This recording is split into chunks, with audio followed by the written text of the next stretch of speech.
two sets of solid double yellow lines that are 2 or more feet apart. A. May be crossed to pass other vehicles. B. May not be crossed. C. May be used to make a U-turn. D. Divide lanes of traffic moving in the same direction. Two sets of double solid yellow lines that are spaced at least 2 feet apart are used to separate traffic moving in opposite directions. These types of lines essentially represent a barrier that should not be crossed for any reason. In some cases, these lines will have a small, raised median between them. Other times there may not be anything between them. If you are driving next to a set of 2 double solid yellow lines, you may not cross over them to pass, make turns, or for any other reason. A vehicle should never be parked closer to a fire hydrant than A. 15 feet, B. 5 feet, C. 30 feet, D. 100 feet. A vehicle should never be parked closer to a fire hydrant than A. 15 feet. You should never park within 15 feet of a fire hydrant. Sometimes, the curb near the fire hydrant will be painted red. Other times, it might not be. It is illegal to block a fire hydrant because it makes it difficult for firefighters and fire trucks to get to it if they are putting out a fire. At what temperature are icy roads most slippery? A. When it is windy. B. 32 or above. C. 32 or below. D. When it is shady. At what temperature are icy roads most slippery? C. 32 or below. The freezing point of water is 32, which means that icy roads are most slippery when the air temperature is at or below that point. Temperatures at or below freezing can make driving extremely dangerous. Icy spots on the road can form even in places where you don't expect it. When can you drive in a bike lane? A. Always. B. Never. C. Within 500 feet of a right turn. D. Within 200 feet of a right turn. When can you drive in a bike lane? D. Within 200 feet of a right turn. Bike lanes are marked areas on the right side of the road that are designated for bicycles only. Vehicles are not permitted to park inside or otherwise block a bike lane. Drivers are allowed to drive in a bike lane when it is necessary to cross over it in order to make a right turn at the next intersection. You may not drive for more than 200 feet inside of the bike lane before the turn. A green arrow showing with a red traffic light means A. You can turn in the direction of the arrow after yielding to oncoming traffic. B. You can turn in the direction of the arrow. C. You may not turn in the direction of the arrow. D. You need to wait for the light to turn green.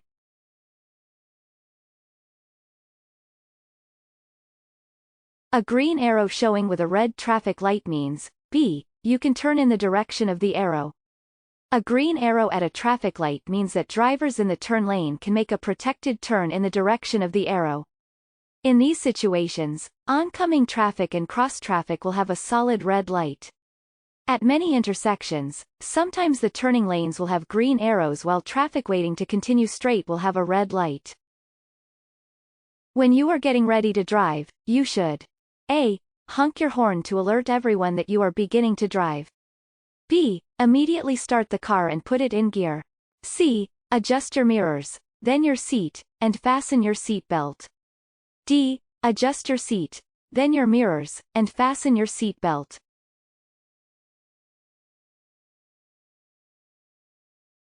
When you are getting ready to drive, you should D. Adjust your seat, then your mirrors, and fasten your seat belt. A safe trip in your vehicle starts with proper preparation. Additionally, you should make sure that your car is in good working order. You have your valid driver's license or learner's permit in your possession. The car's registration documents and car insurance policy is with you. What does no standing mean? A. You can only stop briefly when picking up or dropping off passengers. B. You cannot stop there at any time. C. You cannot park there. D. Pedestrians cannot use that portion of the sidewalk. What does no standing mean? A. You can only stop briefly when picking up or dropping off passengers. A "no standing" sign means that you are allowed to only stop temporarily in order to drop off or pick up passengers. In most cases, the driver will need to stay behind the wheel. Sometimes, the vehicle will also need to remain running. You cannot park and leave your vehicle in a no-standing zone. Doing so may result in a parking ticket or having your vehicle towed. If you damage an unattended vehicle, you must A. Leave the scene immediately. B. Find the owner or leave a note. C. Call your insurance company.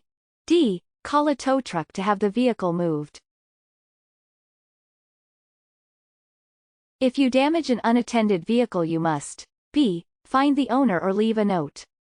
If you are driving and you hit an unattended vehicle or a parked car, there are some steps you'll need to take.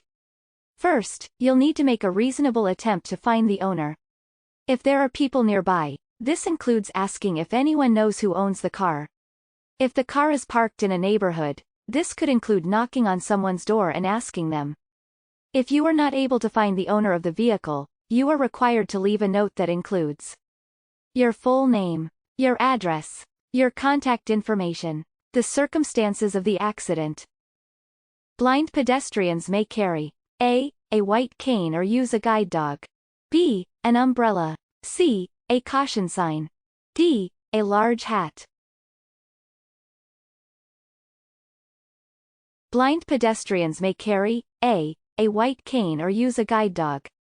Blind pedestrians may use a white-colored cane or use the assistance of a seeing eye dog to help guide them.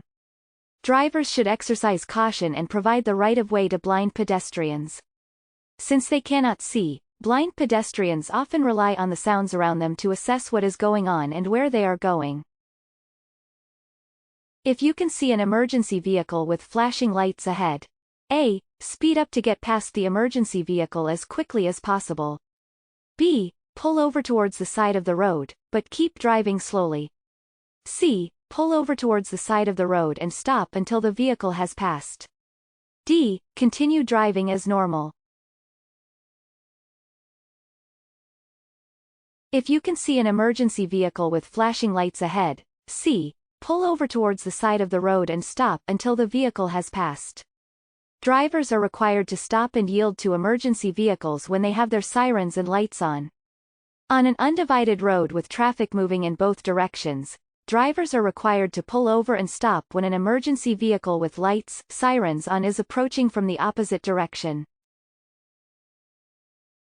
You may continue carefully through a yellow light if A. You are still approaching the intersection.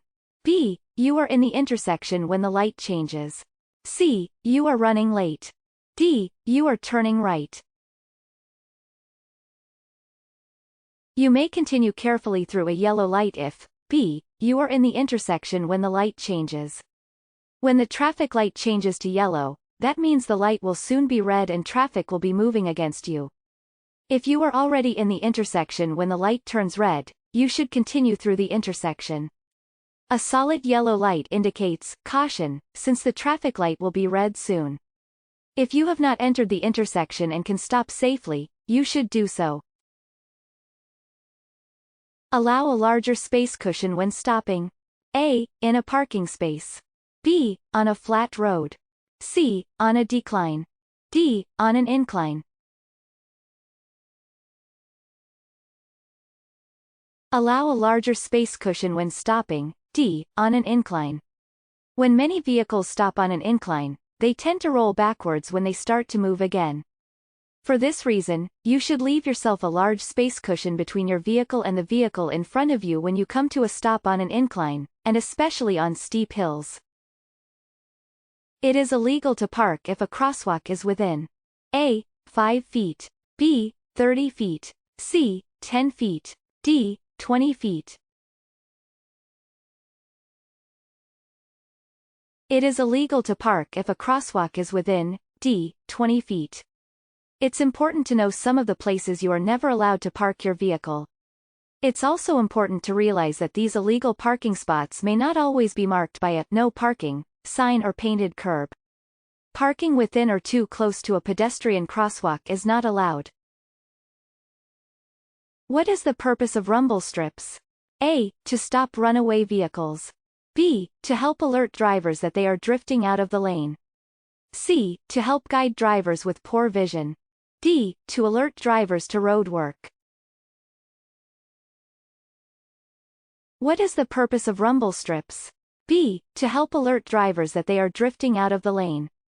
Rumble strips are textured areas of the road that are commonly found on the edges of highways, multi-lane roads, and busy intersections. They are designed to vibrate the vehicle when driven over. Their purpose is to alert drowsy or distracted drivers that they are drifting out of the lane of traffic onto the shoulder or off the road. If you pass a working emergency vehicle stopped on the side of a freeway, you are to A. Stop near the emergency vehicle to check if they need help. B. Speed up to get past the emergency vehicle quickly. C. Pull over to the right side of the road and come to a stop. D. Vacate the closest lane if safe and possible to do so.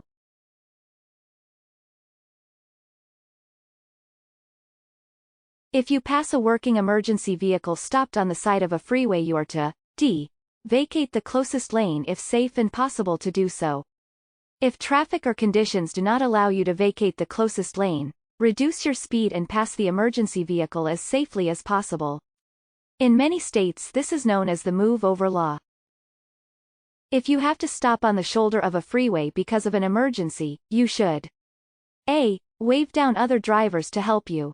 B. Pull off the road completely and activate your hazard lights. C. Pull slightly off the road and activate your hazard lights. D. Pull off the road and reverse to the last exit you passed. If you have to stop on the shoulder of a freeway because of an emergency, you should B. Pull off the road completely and activate your hazard lights. Stopping on the freeway is only allowed in emergency situations or if instructed to do so by a police officer. It is illegal to stop on the freeway for anything other than an emergency. Hov lanes are reserved for A. Buses only. B. Rush hour traffic. C. Emergency vehicles only. D. Vehicles with 2 or more people. Hov lanes are reserved for D. Vehicles with 2 or more people. On some freeways, the left lane is designated as an Hov lane. HOV stands for High Occupancy Vehicles, which is typically defined as vehicles carrying 2 or more passengers including the driver. Weaving in and out of traffic. A. Causes traffic to be slower and can increase the risk of a collision. B. Will allow you to beat the traffic. C. Should only be done when you are in a hurry. D. Is okay for faster vehicles. Weaving in and out of traffic. A. Causes traffic to be slower and can increase the risk of a collision. It is a common misconception among impatient drivers that weaving in and out of traffic will allow them to reach their destination faster. The truth is that constantly changing lanes and weaving through traffic worsens traffic congestions, increases the likelihood of an accident, increases hazards for you and other drivers, increases your chances of receiving a moving violation. One-hand steering is recommended. A. Anytime. B. Backing up and operating the controls.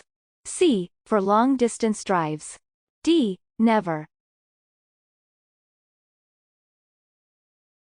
One-hand steering is recommended. B. Backing up and operating the controls.